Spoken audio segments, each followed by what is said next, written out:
पुरानी हवेली का रहस्य। पृष्ठभूमि में हवा की सरसराहट और कुत्तों के भौंकने की आवाज।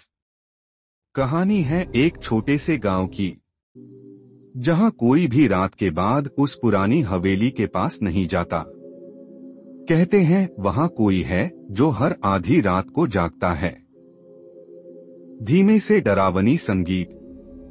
एक रात 3 दोस्त अमन, रोहित और नेहा मजेमजे में उस हवेली में चले गए। दरवाजा अपने आप चर्र की आवाज से खुला। अंदर अंधेरा, टूटी खिड़कियां और हर कोने में सन्नाटा। धीरे से बिजली कड़कती है। नेहा ने दीवार पर टंगी एक पुरानी तस्वीर देखी। एक औरत की गहनों से सजी पर चेहरा उदास। वो बोली, ये कौन है? अमन बोला, शायद हवेली की मालकिन। पर तभी नेहा की सांस रुक गई, क्योंकि उस तस्वीर की आंखें चमक रही थीं। दरवाजा अचानक बंद, धड़ा। रोहित चिल्लाया, दरवाजा बंद हो गया।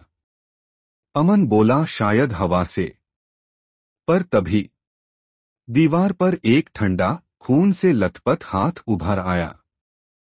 धीरे से आवाज, मुझे क्यों जगाया? नेहा चीख पड़ी और फिर सब सन्नाटा। कहते हैं उस रात के बाद तीनों कभी गांव लौटे ही नहीं।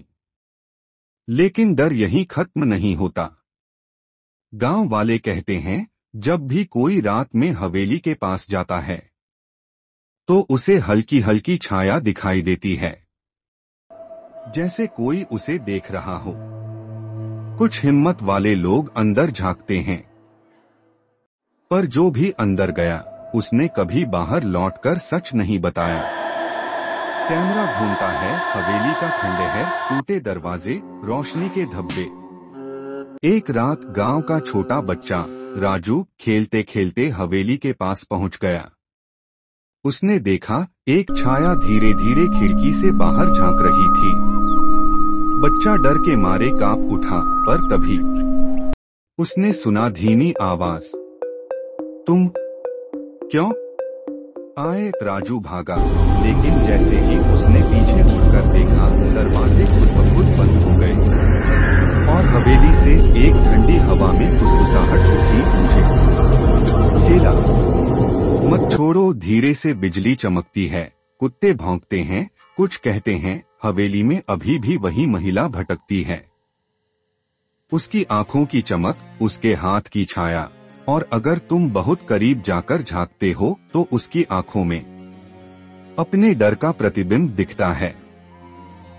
सिर्फ हवा की आवाज, फिर धीमे से फुसफुसाहट। तो याद रखना, अगर तुम कभी उस पुरानी हवेली के पास जाओ, शांत रहना और कभी मत पूछना कौन है, क्योंकि जवाब शायद तुम सुनना भी नहीं चाहते।